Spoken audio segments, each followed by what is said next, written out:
ఒక ఊళ్ళో రాజయ్య దేవయ్య అనే ఇద్దరు వ్యక్తులు ఉండేవారు.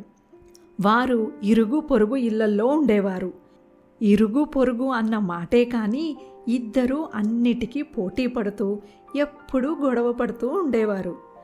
ఇది ఇలా ఉండగా ఒకరోజు రాజయ్య తపస్సు చేయడానికని అడవికి వెళ్తాడు. రాజయ్య తపస్సు చేస్తే దేవుడు ప్రత్యక్షమై వరాలిస్తే తనకంటే గొప్పవాడవుతాడన్న ఈర్ష్యతో అలా జరగకూడదంటే తను కూడా తపస్సు చేయాలని అనుకొని దేవయ్య కూడా తపస్సు చేయడానికి అడవికి వెళ్తాడు.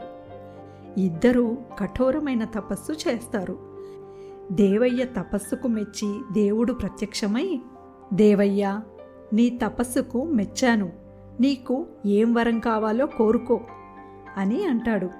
అప్పుడు దేవయ్య, స్వామి, మీరు రాజయ్య ఎదుట ప్రత్యక్షమయ్యారా అని అడుగుతాడు.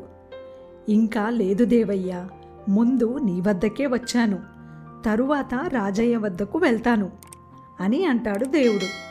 అప్పుడు దేవయ్య, ఈ రాజయ్య ఏం వరం కోరుకుంటాడో ఏమో, అతను ఏం వరం అడిగినా నేను కోరిన దానికంటే ఖచ్చితంగా ఎక్కువే అడుగుతాడు. అప్పుడు రాజయ్యే గొప్పవాడవుతాడు. అలా జరగకూడదంటే నేను ఏం వరం కోరుకోవాలి అని బాగా ఆలోచించిన దేవయ్య, స్వామి, రాజయ్య ఏం వరం కోరుకున్నా దానికి రెట్టింపు నాకు ఇవ్వండి చాలు అని అంటాడు దేవయ్య. అప్పుడు దేవుడు తదాస్తు అని వెళ్ళిపోతాడు. చాలా తెలివిగా నేను వరం కోరుకున్నాను. ఇంకా రాజయ్య ఏ బంగారం బంగ్లాలు కోరుకున్నా అవి నాకు రెట్టింపు దక్కుతుంది. ఇంకా నేనే రాజయ్య కంటే గొప్పవాడినవుతాను అని అనుకుంటూ సంతోషంగా ఇంటికి వెళ్ళిపోతాడు దేవయ్య. కాసేపటికి రాజయ్య ఎదుట దేవుడు ప్రత్యక్షమయ్యి, భక్త, నీకు ఏం వరం కావాలో కోరుకో అని అంటాడు. రాజయ్య కూడా దేవయ్యలాగే, దేవయ్య ఏం వరం కోరుకున్నాడు స్వామి అని అంటాడు. అప్పుడు దేవుడు, నువ్వు కోరుకున్న దానికంటే రెట్టింపు ఇవ్వమని వరం కోరుకున్నాడు అని చెబుతాడు దేవుడు.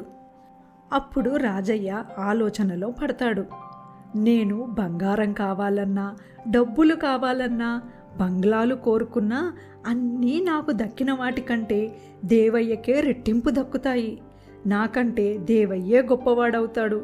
కానీ అలా జరగకూడదంటే నేనేం చేయాలి అని బాగా ఆలోచించిన రాజయ్య, స్వామి, నాకు ఒక కన్ను పోగొట్టండి అని వరం కోరుకుంటాడు. దేవుడు తదాస్తు అని అనగానే రాజయ్యకు ఒక కన్ను పోతుంది, దేవయ్యకు 2 కళ్ళు పోతాయి. ధన కనక వస్తు వాహనాల్లో ఏది రాజయ్య కోరినా కూడా దేవయ్యకు రెట్టింపు దక్కి తనకంటే గొప్పవాడవుతాడనే అసూయతో అదే తనకు 1 కన్ను పోతే మిగిలిన 1 కన్నుతో తాను చూడవచ్చు. కానీ తనకన్నా రెట్టింపు కోరుకున్న దేవయ్యకు 2 కళ్ళు పోయి గుడ్డివాడవుతాడు అని పన్నాగం పన్నాడు రాజయ్య. దేవుడు ప్రత్యక్షమవుతే ఎవ్వరైనా కానీ తమకు మేలు జరగాలని కోరుకుంటారు. కానీ ఈర్ష్య, అసూయ, ద్వేషాల వల్ల వారు తమకు కీడు జరగాలని కోరుకున్నారు. అందుకే ఎప్పుడైనా ఈర్ష్య, అసూయ, ద్వేషాలు మన పతనానికి కారణమవుతాయి.